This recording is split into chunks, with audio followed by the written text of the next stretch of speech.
Hi guys, welcome back. We're now in week 2 of ECE 111. I'm glad you're back. We have just a few announcements before we get started in chapter 12. We have a very busy week ahead in week 2. This is probably your heaviest week of the whole 4 weeks. So I want you to really take some time to look at the assignments that are due, or realize you've got a few extras so that we could loosen up our time in weeks 3 and 4. So try to submit assignments early if you can. Make a time frame for yourself that's doable. Good job on the discussion boards. Keep that up. I love hearing good positive comments and the interaction between you guys since we don't have actual classroom time. So this is the point where you guys get to talk to each other. I love that. Last week you had your first infant's book list assignment due. You came up with 10 books that you could read with an infant. Specifically, I want you to choose books that are age appropriate. Don't fall behind on this assignment because we have one every week. So this week you'll be finding 10 toddler books. In week 3 it's 10 preschool, and in week 4 it's 10 primary age. So you'll notice over here we've got the number 40. That's because you will have a grand total of 40 books that you might use in your classroom with different age groups. So it's a valuable resource you're putting together. Also, be sure and include these 3 things on each book. Now, you don't have to be able to put your paws on every book.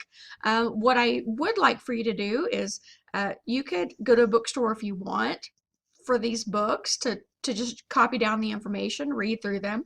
You could go to a library if you want, but you could also do a lot of this online.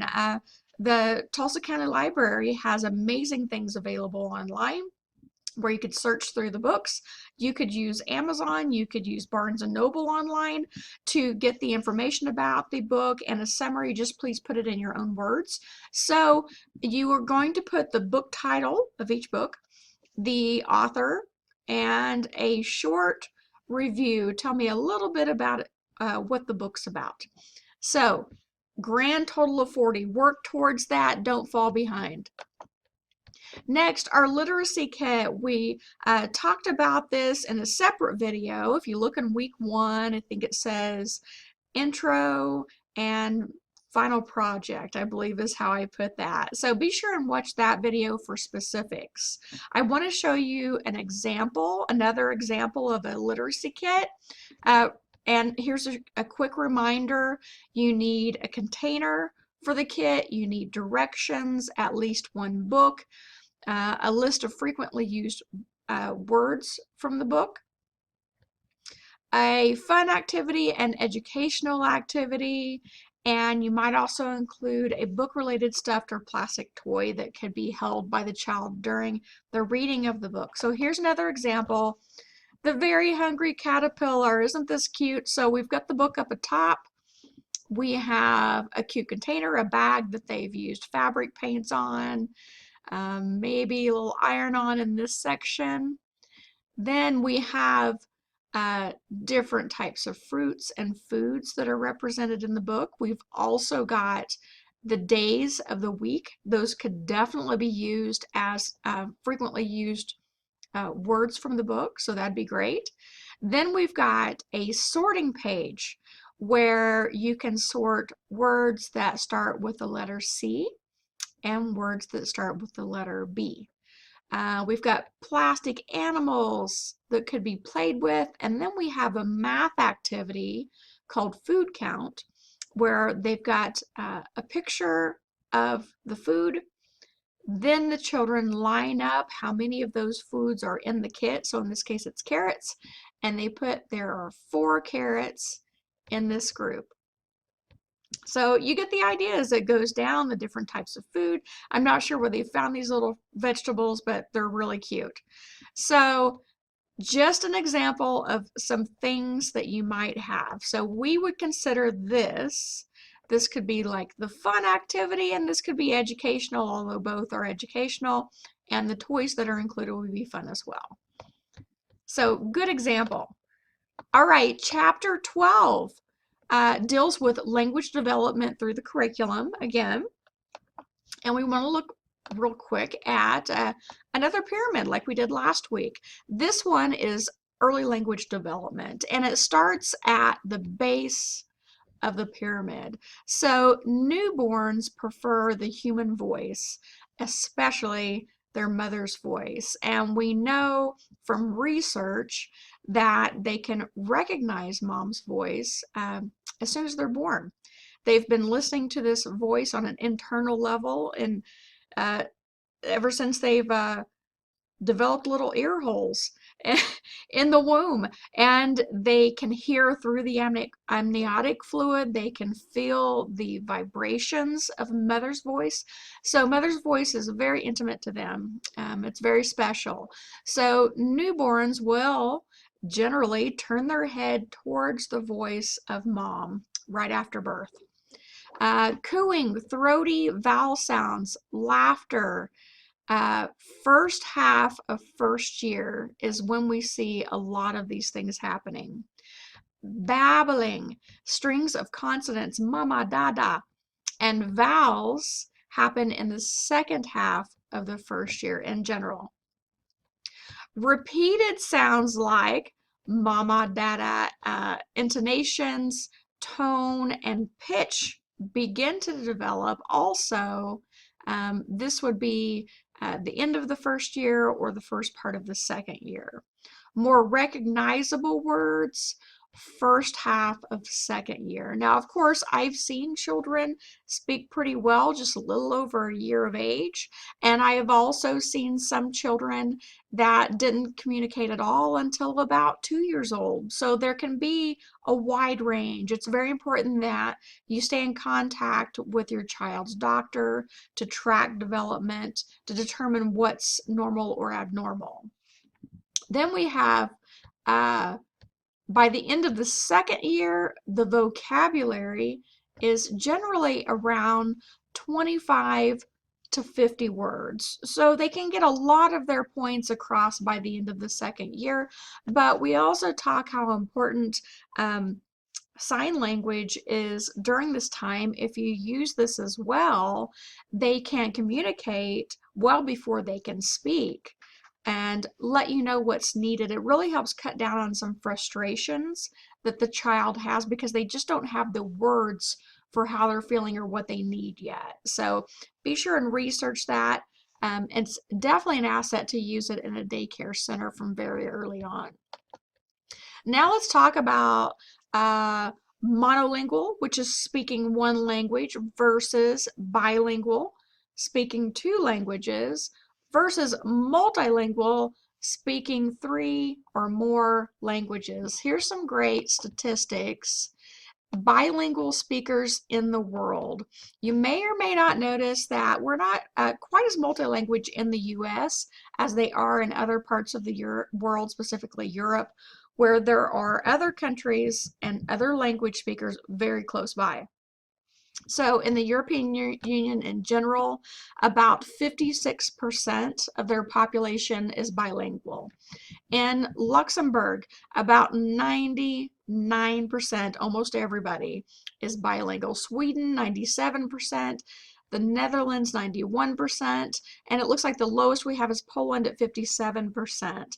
Now, you have to realize that in many of these countries, going to a different country would be the equivalent of us driving to another state. That's how close they are with each other.